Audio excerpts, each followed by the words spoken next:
ساعتنا أخيلو كاب استديو زينا إيري تي في عزو سلامتنا نقرب لنا زي خبركم تعزبتنا كمي تمسيو نلومي سلسة طري ساعة شعات مشت استدالوه هاقراون زينا تاد حزنا لكم قريبنا لنا نمكتتها لكم بخبر زعدم خالد محمد برهاني فلما قندنا تبتاتو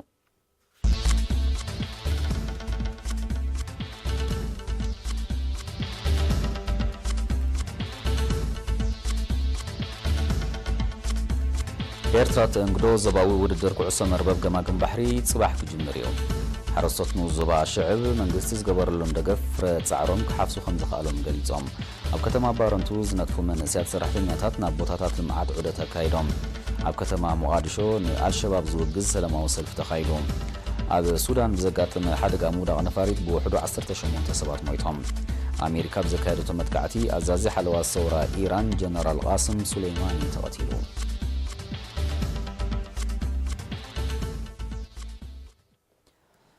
ዝርዝራት ዜና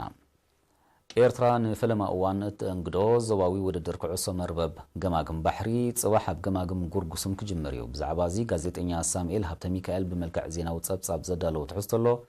ሚካኤል ሓድኩ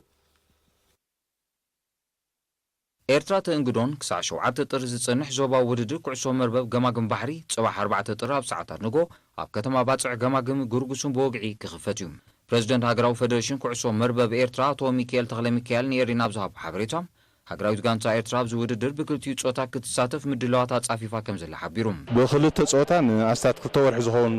ጽዑቕ ዝኾነ ልምዳት ብምግባር ኣብ ከተማ ባጽዕ ኣለዎ ማለት እዩ እዚ ምናልባሽ ናይ መጀመርዮም ስለ ዝኾነ እዚ ናይ ሃገራዊ ጾታ ወይ እዚ ናይ ሳብ ኮንቲኔንታል ጌም ንብሎ ምናልባሽ ንሕናት ዝከኣለና ምድላዋት ጌርና ኣለና ደሓን ዝኾኑ ሰባት ቀሪብና ኣለና ንብል ምናልባሽ ምሳና ዝገጥማ ጋንታታት ግን ናይ መጀመርያ ተሞክሮና ስለ ዝኾነ ዓቕሞም ስለ ዘይንፈልጦ ኣብ ባይታ ይኽረእ ስለዚ ሞራላዊ ሆነ ንዋታዊ ሞራል እውን ብኮሚሽን ባህልን ስፖርት ጽቡቕ ደገፍ ስለ ዝተገበረሎ ዓወት ንምን የለውም ኣብዚ ንኦሎምፒክ ቶኪዮ 2020 ዝካየድ ናይ ቀዳማይ ብረ መጻረይ ውድድር 5 ሃገራት ማለት ኤርትራ ሱዳን ሩዋንዳ ግብፅን ደቡብ ሱዳንን ከም ዝሳተፋ ተፈሊጡሎም ብዘይካ ሃገራት ጋንታ ሱዳን ድማ ኩለን ተሳተፍቲ ሃገራት ብክልቲኡ ጾታታት ከም ዝወዳደራ ክፍለት ተኻይሉሎም ምናልባሽ እዚ ናይ ኩዕሶ መርበብ ገማግም ባሕሪ ኣብ ሃገራት ዓለም ከም ናይ መስሕብ ቱሪዝም ዝፍለጥ እሱ ጥራሕ ዘይኮነውን ምንጪ እቶዋት ናይ ሓንቲ ሃገር እዩ ማለት እዩ ስለዚ ሃገርና ምስ ዘለዎ ኣፍ ደገ ጸጋ ባሕሪ ነዚ ዕድል ምርካባ ጽቡቕ ዕድል እዩ ኣምን ስለዚ ክተን ሃገራን ጋንታታት ሩዋንዳ ብደቂ ተባዕትዮ ጥራሕ ሱዳን ብደቂ ኣንስትዮ ጥራሕ ኢጅፕትን ሳውት ሱዳንን ኤርትራን ካብ ብክልቲኡ ጾታ ክወዳደራ ማለት እዩ ዘይተፈልጠ ምክንያት ግን ጋንታ ብሩንዲ ካብዚ ውድድር ከም ዝወፀት ትማሊ ተሓቢርና ማለት እዩ ሃገራውያን ጋንታታት ሱዳን ሩዋንዳን ግብፅን ድሮ ናብ ኤርትራ ክኣትዋን ከለዋ ሃገራዊት ጋንታ ደቡብ ሱዳን ድማ ጽባሕ ክትኣቱ ትጽቢት ይግበር ሃገራዊት ጋንታ ግብፂ ኢሎም 3 ጥሪ ሃገራዊ ማዕርፎ ነፈርቲ ኣስመራ ኣብ ዝኣተወትሉ ፕሬዝደንት ሃገራዊ ፌደሬሽን ኩዕሶ መርበብ ኤርትራ ከምኡውን ፕሬዝደንት ኮንፌደሬሽን ኩዕሶ መርበብ ኣፍሪቃ ዞና 5 ሩዋንዳዊ ሚስተር ጉስታቭ ንኩሩንዚዛ ተቐቢሎማ ኮንፌደሬሽን ኩዕሶ መርበብ ኣፍሪቃ ኣብ 7 ዞናት ተመቃቂሉ ውድድራቱ ከም ዘካይድ ይፍለጥ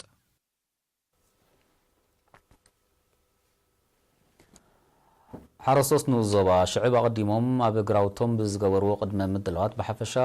መንግስቲ ብዝገበረሎም ደገፍ ማሽነሪታት ድማ ብፍላይ ተሓጊዞም ዝዘርኦ ኣካል ኣብ ዘተኣማምን ደረጃ ከም ዝበጽሐ ሓቢሮም ኣለዉ ንጸብጻብ ወኪል ኤሪና መሓሪ በላይ ፉርቱና ዓንዶም ከተቕርቡ እያ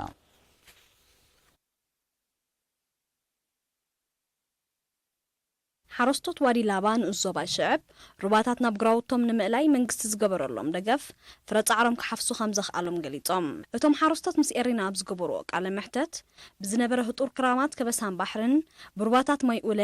ላባ ግርግር ማይ ኣዋልድን ገርሲለን ዝወረደ ወሓይስ መንግስቲ ብዝገበረሎም ሓገዝ ማሽነሪ ናብ ሕርሻታቶም ብግቡእ ስለዝተኣልየ ዝዘርእዎ ኣካል ኣብ ዘተኣማምን ደረጃ ከም ዝበጽሐ ሓቢሮም ዝሓለፈ ዓመት ኣብ ከበሳ ብዝነበረ ሕፅረት ዝናብ ዝኣክል ውሕድ ብዘይምውራዱ እቲ ዝወረደ ድማ ብሰንኪ ምስባር ዓግማትን ሕፅረት ማሽነሪታትን ብግቡእ ስለዘይተኣልየ ከምቲ ዝድለ እቶት ከም ዘይረኸቡ ዝገለጹ እቶም ሓረስቶት ሎሚ ዓመት ግና ኣቐዲሞም ግቡእ ምድላዋት ስለዝገበሩን ክሳብ መወዳእታ ዘራእቶም ስለዝተኸታተሉን ዝሓሸ ምህርቲ ኣብ ዝሓፍስሉ ደረጃ በጽሖም ከም ዘለዎ ኣብሪሆም ድሮ ቀዳማ እቶቶም ኣብ ምሕፋስ ከም ዝርከቡ እቲ ካልኣይ ምህርቲ እውን ተስፉ ምዃኑ ዝሓበሩ እቶም ሓረስቶት ምስ ምሕያል ክራማት ባልዓት ተቐላቒሎም እኳ እንተነበሩ ዘውረድዎ ጉድኣት ከምዘየለ ብምግላጽ ሚኒስትሪ ሕርሻ ኣብ ጎድኖም ኮይኑ ተርእዮ ኣንበጣን ምግታእ ንዘካየዶ ዘሎ ጻዕሪ ሞጊሶም ኣብ ንኡስ ዞባ ሽዕብ ሎም ዓመት ብሩባታት ላባን ላብካን ዝሰቲ 15,000 ሄክታር መሸላ 250 ሄክታር ብልቱግ 280 ሄክታር ዕፉን 12 ሄክታር ድማ ኣሕምልቲ ለምዕ ከም ዘሎን ኣብ ጽቡቕ ደረጃ ከም ዝርከብን እቲ ዝረኸብናዮ ሓበሬታ የረድእ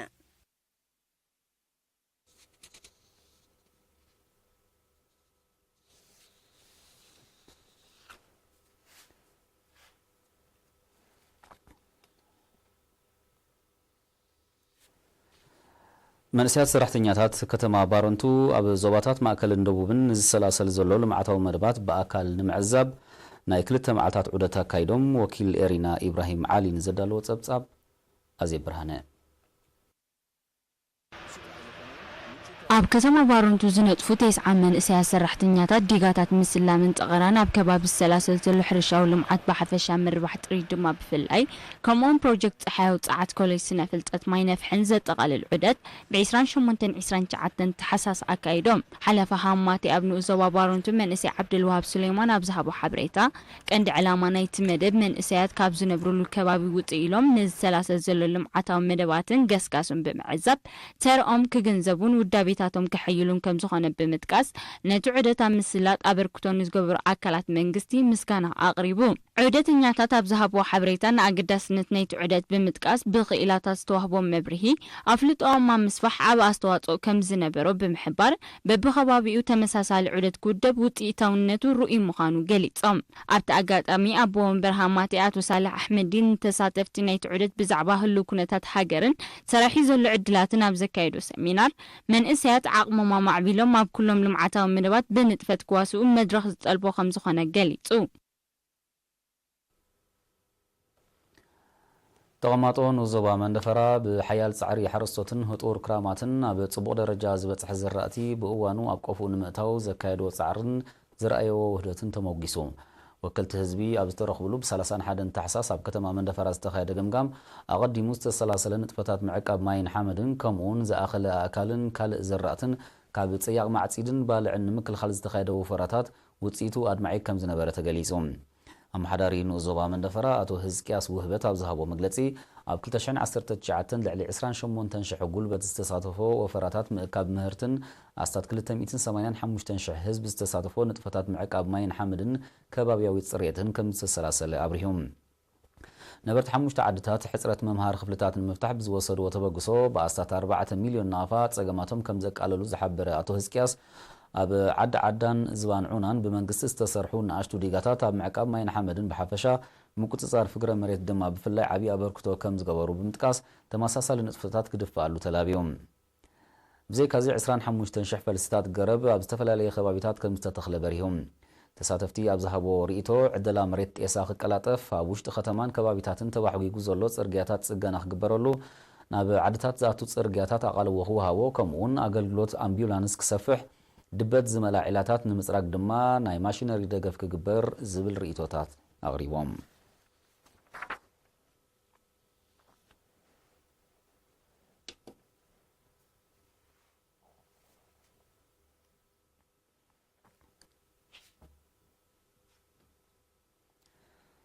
ምምሕዳር ከተማ ባጽዕ ብሓደ ጥሪ ኣብ ዝዘቃንዑ ኣኼባ ኣብ 2019 ዘሰላሰሎ መደባት ብምግምጋም ትግባረ መደባት 2020 ኣበጊሱ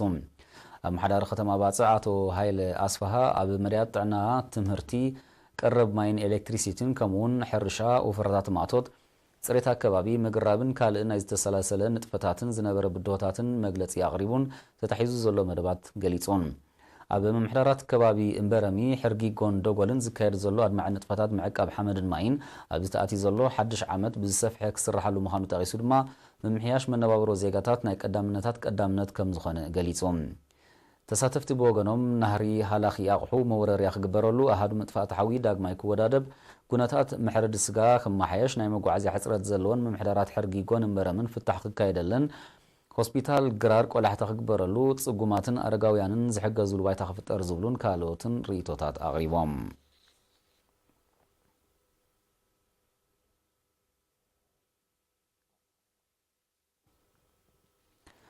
ድሕርዛት ጽዕብ ሓጻር መሰጋገሪት ኣህጉራዊ ዜናታት ሒዝና ክንምለስ ኢና ዝኸበርኩም ተኸታተልትና ንምክትታልኩም ክትቅጽሉ ደጊመ ብኽብሪ ይዕድም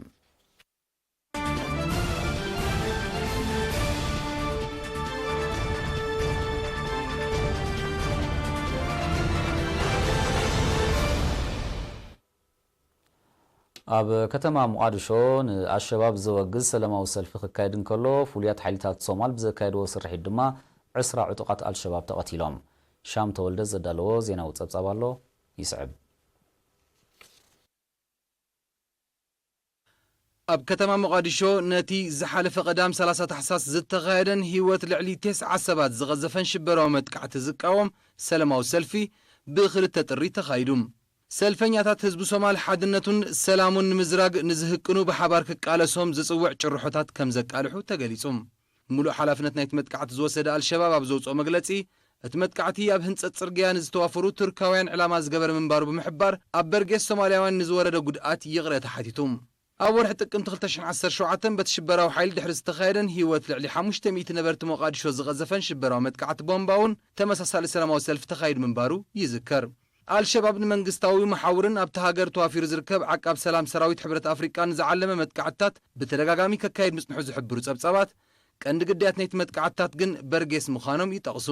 እዚ ከምዚ ኢሉ እንከሎ ፍሉያት ሓይልታት ሶማል ኣብ ሳልስተ ዚ ብዘካየድዎ ስርሒት ብውሕዱ 20 ዕጡቃት አልሸባብ ከም እተቐትሉ ማዕከን ዜና ሽንህዋ ንኣዘዝ ሰራዊት ሃገር ብምጥቃስ ኣጋዊሓ በቲ ኣብ ደቡባዊ ሸነኽ ሶማል ዝተኻየደ ስርሒት ኣብ ትሕቲ ቁፅፅርቲ ዕጡቕ ጉጅለ ዝጸንሐ ዓድታት ከም ዝሓዘ ሰራዊት ሶማል ኣፍሊጡሎም እቲ ስርሒት ገና ይቕጽል ከም ዘልዮም ኣዘዝ ሰራዊት ሃገር ዝሕብሩ ዘለዉ እቲ ዝካየድ ዘሎ ስርሒት መልሰ ግብሪ ናይቲ ብ30 ታሕሳስ ዝተኻየደ ሽበራዊ መጥቃዕቲ አልሸባብ ምዃኑ እዩ ዝግለጽ ብኻልእ ወገን ምስ ሶማል ኣብ ዘዳወብ ዞባ ላሙ ናይ ኬንያ ኣብ ልዕሊ ትጓዓዝ ዝነበረት ኣውቶቡስ ዛጊት መነቶም ዘይተደጸረ ዕጡቃት ብዘካየድዎ መጥቃዕቲ ብውሕዱ 3 ሰባት ከም እተቐትሉ ይጋዋሓሎም ሓይልታት ጸጥታ ነቲ መጥቃዕቲ ንዘካየዱ ንምህዳን ተዋፊሮም ምህላዎም ዝሓበሩ ሰብ መዚ ምምሕዳር ዞባ ኣብ ዝሓለፈ እዋናት ተመሳሳሊ መጥቃዕትታት ብዘካየደ ሽበራዊ ሓይሊ አልሸባብ ናይ ሶማል ዝተሃንደሰ ምዃኑ እዮም ዝገልጹ ዘለዉ እቲ ኣውቶቡስ ካብ ከተማ ሞምባሳ ከም ዝነቐለት ዞባ ላሙ ኣብ ዝበጽሓትሉ ድማ እቲ መጥቃዕቲ ከም እተፈጸመ እዮም ናይ ዓይን መሰኻኽር ዝሕብሩ ሓይልታት ጸጥታ ኬንያ አልሸባብ ኣብ ዝቕንያት 1 ዓመትን ልደት ፈረንጅን ሽበራዊ መጥቃዕቲ ክፍጽም ከም ዝኽእል ዝእምት ጸጥታዊ ጸብጻባት ድሕሪ ምርካቦም ልዑል ጸጥታዊ ንጥፈታት ከካይዱ ምጽንሖም ይግለጽ ነመስግነካ ሻም ተወልደ ናብ ካልእ ዜናታት ምስንሰግር ብክልተ ጥሪ ኣብ ዞባ ምዕራባዊ ዳርፎር ሱዳን ብዘጋጠመ ሓደጋ ምውዳቕቲ ወተሃደራዊት ናይ ጽዕነት ነፋሪት ብውሕዱ 18 ሰባት ከም ዝሞቱ ንመግለጺ ሚኒስትር ምክልኻል ሃገር ብምጥቃስ ማዕከናት ዜና ኣቃሊሐን እታ አንቴኖቭ 12 ዝዓይነታ ነፋሪት ካብ ማዕርፎ ነፈርቲ ከተማ ኤልጂኔን ምስ ነቐለት ድሕሪ 5 ደቂቕ ዛጊት ጠንቁብ ዘይተፈልጠ ምኽንያት ወዲቓ ከም ዝተሓምሸሸት ሓይሊ ኣየር ሱዳን ኣፍሊጡሎም ግዳያት ሓደጋ 3 ደያኑ 4 ህፃናት ዝርከብዎም 8 ሲቪል ገያሾን 7 ኣባላት ነፋሪትን እዮም እታ ነፋሪት ኣብቲ ምስ ጫድ ዘዳውብ ከባቢታት ብዝተለዓዓለ ቀቢላዊ ግጭት ንምዕራፍ ብዝተዋፈረ ሰራዊት ሃገር ንዑ ዝኸውን ዕጥቅን ስንቅን ኣብ ምምላስ ተዋፊራ ምጽንሓ ይግለጽ መንግስቲ ሱዳን ነቲ ኣብ ዝሓለፈ ሰሙን ዝተወልዐ ቀቢላዊ ግጭት ንምዕራፍ ተወሰኽቲ ኣሃዱታት ሰራዊት ናብ ዞባ ምዕራብ ዳርፎር ከም ዝዋፈረ ምግላጹ ዝሕብሩ ጸብጻባት ሓያሎ መራሕትን ወተሃደራውያን ኣዘዝትን እውን ናብቲ ዞባ ብምብጻሕ ምስ ወከልቲ ህዝቢ ጻዕርታት የካይዱ ምህላዎም ይፍለጥ በቲ ግጭት ብውሕዱ 24 ሰባት ከም ዝተቐትሉ ጸብጻባት ይሕብሮም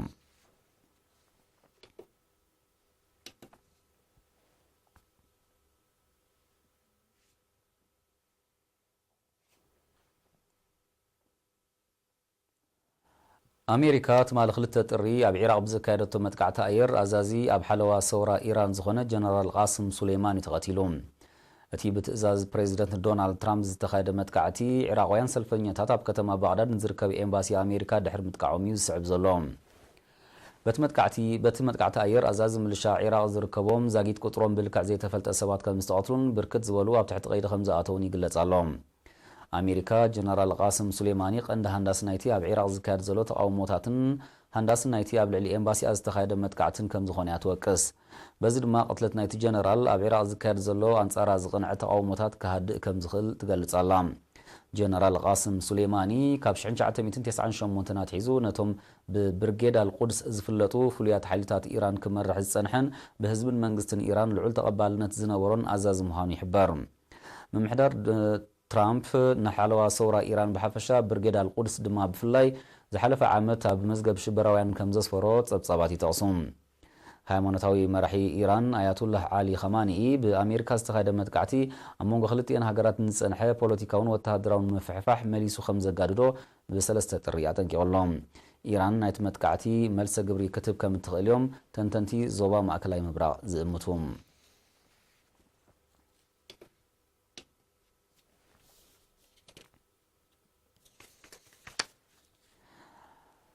ባይቶ ቱርኪ መንግስቲ ሃገር ናብ ሊብያ ሰራዊት ክልእኽ ንዘቐረቦ እማመ ከም ዘጽደቆ ይቃልሓሎም እቲ ባይቶ ትማሊ ክልተ ጥሪ ኣብ ዘካየዶ ህጹጽ ኣኼባ እዩ ነቲ ንሓደ ዓመት ከም ዝጸንሕ ዝተገልጸ ወተሃደራዊ ተልእኾ 325 ብ184 ብልጫ ድምፂ ኣጽዲቕዎ ዕላማቱ ወፍሪ ወተሃደራውን ጸጥታውን ቅልውላው ሊብያ ንምህዳእን ረባሕታት ሃገሩ ኣብቲ ከባቢ ንምሓስን ምዃኑ እዩ መንግስቲ ቱርኪ ዝገልጽ ዘሎ ፕሬዚደንት ጣይብ ኤርዶጋን እቲ ብፍቓድን ኣፍልጦን መንግስቲ ሊብያ ዝካየድ ተልእኾ ኣብ ምውሓስ ጸጥታ ናይቲ ከባቢ እወታዊ ተራ ከም ዝህልዎ እዩ ክሕብር ጸኒሑ እንተኾነ ግን ቀንዲ ዕላማ ናይቲ ወተሃደራዊ ተልእኾ ኣብ ምብራቓዊ ሸነኽ ማእከላይ ባሕሪ ዝርከብ ባህርያዊ ጸጋታት ብሓፈሻ ጋዝ ድማ ብፍላይ ንምብዕጓግ ምዃኑ ተንተንቲ ፖለቲካ ይእምቱ ግሪክ ቆጵሮስን እስራኤልን ካብ ምብራቓዊ ሸነኽ ማእከላይ ባሕሪ ተበጊሱ ንሃገራት ኤውሮጳ ባህርያዊ ጋዝ ንምዕዳል ዝዓለመ 1900 ኪሎ ሜትር ዝንዋሓቱ መስመር ንምህናጽ ብክልተ ጥሪ ከም ዝተሰማማዓዩ ዝቃልሕ ዘሎ ስምምዕ ሰለስቲአን ሃገራት ዘቕሰና ቱርኪ ብኣግኡ ተቃውማ ክትገልጽ ጀሚራላ ቱርኪ ኣቐዲማ ብጉዳይ ዕደና ባህርያዊ ጋዝ ምስ ግሪክ ተፋሕፊሓ ከም ዝጸንሐት ዝገልጹ ጸብጻባት እዚ ሓድሽ ውጥነት ዘይምቅዳው መሊሱ ከጋድዶ ከም ዝኽእል የምቱ እቲ ሃገር ምስ ግሪክ ኣብ ዘዳውብ ማያዊ ግዝኣት ኣብ ዕደና ጋዝ ዝነጥፋ መራኽብ ልኢኻ ከም ዘላን ነቲ ንጥፈታት ብዝለዓለ መልክዑ ከም እትቕጽሎን እያ እትሕብር ቱርኪ ነቲ ናይ ዕደና ንጥፈታት ከተቋርጾ ካብ ኤውሮጳዊ ሕብረት ተደጋጋሚ ጻውዒት ክቐርበላ እኳ እንተጸንሐ ልኡላዊ ግዝኣታ ምዃኑ ብምጥቃስ ነጺጋቶላ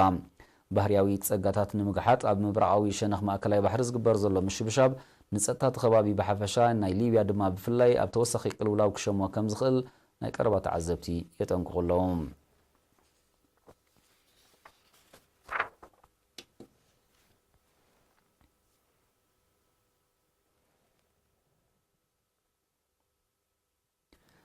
ብሰላም ክዓርፍ ተስፋ ተነቢሩሉ ዝጸንሐ ጉዳይ ሓውሲ ደሴት ኮርያ ኣብ ዝሒዝናዮ ዘለና ዓመት መሊሱ ክኸርር ከም ዝኽእል ነቲ ኩነታት ብቐረባ ዝከታተሉ ወገናት ይገልጹ ኣለዉ ዝርዝሩ ኣማንኤል ተስፋይ ብመልክዕ ጸብጻብ ኣዳልይዎ ኣሎ ሊድያ ተኽልማርያም ከተቕርበ እያ ካብ መፋርቕ 2018 ብተዛማዲ ዝሓሸ ዲፕሎማስያዊ ጻዕርታት ዝተኻየደሉን ካሃድእ ተስፋ ዝተነብረሉን ጉዳይ ሓውሲ ደሴት ኮርያ ኣብዚ ዓመት እዚ ናብቲ ዝነበሮ ከይምለስ ነቲ ኩነታት ዝከታተሉ ሓያሎ ተንተንቲ ስጋኣቶም ይገልጹ ኣለዉ ኣሜሪካን ሰሜን ኮርያን ነቲ ንኣስታት 70 ዓመታት ዝቐጸለ ቅልውላው ንምህዳእ እወታዊ ኣበርክቶ ዝነበሮ ክልተኣዊ ርክባት እኳ እንተካየዳ እቲ ልዝብ ሃንደበት ብምቁራፁ እቲ ቅልውላው ዳግማይ ክኸርር ከም ዝኽእል እቶም ተንተንቲ ግምታቶም ክህቡ ጸኒሖም ፕሬዚደንታት ዶናልድ ትራምፕን ኪም ጆንግ ኡንን ኣብ ወርሒ ሰነ 2018 ናይ ፈለማ ርክቦም ኣብ ሲንጋፖር ከም ዘካየዱ ዝጠቕሱ ጸብጻባት ኣብቲ ርክብ ጉዳይ ሓውሲ ደሴት ኮርያ ብሰላም ንምዕራፍ ከም ተረዳድኡ ይሕብሮም እንተኾነ ግን ክልቲኦም መራሕቲ ኣብ ወርሒ ለካቲት 2019 ኣብ ቬትናማዊት ከተማ ሃኖይ ድሕሪ ዘካየድዎ ዘዕውት ምንባሩ ዝጥቀስ ዘተ እቲ ምርድዳእ ከምቲ ዝድለ ከም ዘይሰጎምን ተግባራውነቱ እናቐሃመ ይመጽእ ከም ዘሎን ይግለጽ ነቲ ተቋሪጹ ዘሎ ዘተ ዳግም ንምብርባር ተቐሚጡ ዝጸንሐ ናይ ግዜ መቓን ኣብ መወዳእታ ወርሒ ታሕሳስ 2019 ብዘይፍረ ምብቅዑ ይፍለጥ ምምሕዳር ፕሬዚደንት ትራምፕ መብጽዕኡ ከም ዘይተግበረ ዝወቅስ መራሒ ሰሜን ኮርያ ኪም ጆንግ ኡን ዓለም ኣብ ቀረባ መጻኢ ሓድሽ ስትራቴጂያዊ ኣጽዋር ክትርኢ ምዃና ኣብ ዝሓለፈ ቀረባ መዓልታት ምግላጹ ጉዳይ ሓውሲ ደሴት ኮርያ ዳግማይ ክብእስ ከም ዝኽእል ዘእንፍት ምዃኑ ይጥቀስ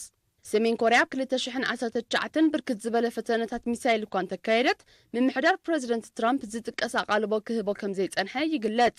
ይኹን እምበር ሓያሎ ሰመዝ እቲ ምምሕዳር ብሓፈሻ ቤት ጽሕፈት ፔንታጎን ድማ ብፍላይ ንንጥፈታት ሰሜን ኮርያ ብዕቱብ ይከታተልዎ ከም ዘለዉ ብምጥቃስ ዋጋ ክትከፍለሉ ምዃና ከጠንቅቑ ጸኒሖም ኣለዉ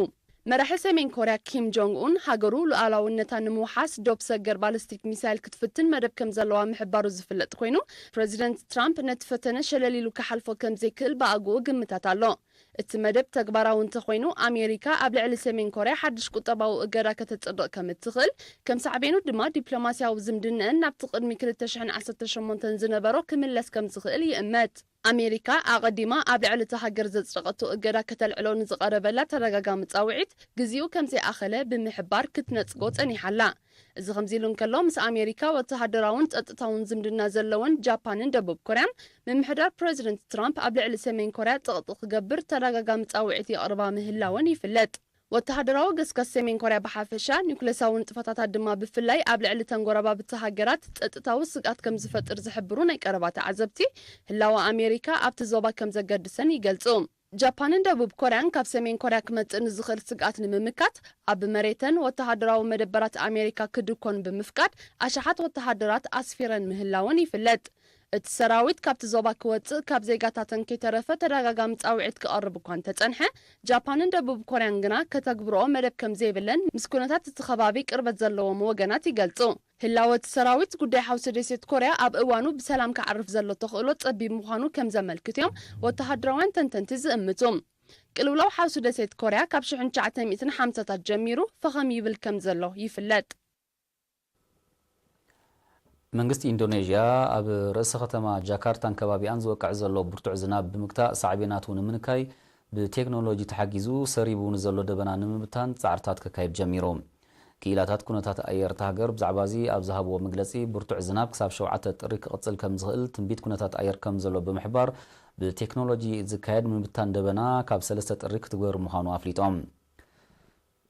መንግስቲ ኢንዶኔዥያ ነቲ ሓድሽ ቅድመ መጠንቀቕታ ዝካየድ ዘሎ ብ31 ታሕሳስን 1 ጥርን ዝወቕዐ ብርቱዕ ዝናብ ብዘስዓቦ ሓደጋታት ዕለለቕ ምህማም መሬትን ጋሻ ውሕጅን ናይ ዝሞቱ ሰባት ቁጽሪ ናብ 43 ድሕሪ ምድያብ እዩ።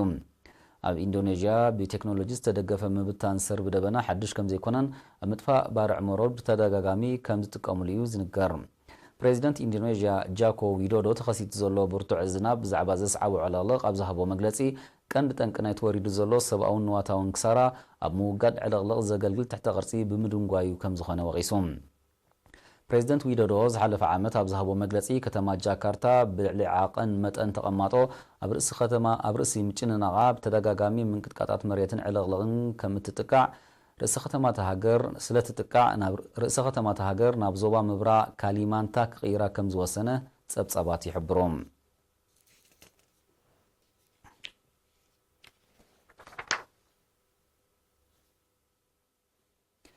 ኣብ ዝሓለፈ ዕለታት ናይ ወርሒ ጥሪ ኣብ ምዕራባዊ ኖርዌይ ብገምጋም 25 ዲግሪ ሴንቲግሬድ ሙቐት ብምምዝጋቡ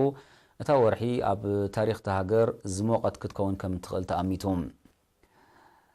እዚ ክፋል ኖርዌይ ቅድሚ ሕጂ እውን ዝለዓለ መጠን ሙቐት ዝተመዝገበሉ ምዃኑ ዝሕብሩ ኣህዶታት ምክትታል ሜቴሮሎጂ እዚ ሎም ዓመት ተመዝጊቡ ዘሎ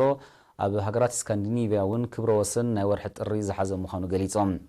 እዚ ወቅቲ ኣብ ኖርዌይን ካልኦት ሃገራት ስካንዲኔቭያን ብብርቱዕ በረድን ውርጭን ዝልለ ወቅቲ ብምዃኑ ዝረአ ዘሎ ምዉቕ ኩነታት ኣየር ኣቓልቦ ስሒብሎም። ኖርዌጃውያን ድማ በቲ ሙቐት ዝዓብለሎ ኩነታት ኣየር ቁሱናት እኳ እንተዘይኮኑ ኣብ ጎደናታት ወፂኦም ጽምብላት ሓድሽ ዓመትን በዓል ልደትን ካብ ምሕላፍ ግና ኣይተዓግቱን። ኣብ ዝሓለፈ ወርሒ ጥሪ 2019 ኣብ ከተማ ሳንዳሎርዛ ዝለዓለ ሙቐት ተባሂሉ ዝተመዝገበ 17.4 ዲግሪ ሴንቲግሬድ እዩ። ጠንቂ ናይዚ ተኸሲቱ ዘሎ ምዉቕ ኩነታት ኣየር ኣብ ሰንሰለታዊ ኣኽራን ሳሕቲ ብስብጠር ውዑይ ንፋስ ዝሰዓበ ክኸውን ከም ዝኽእል እዮም ክኢላታት ዝእምቱ።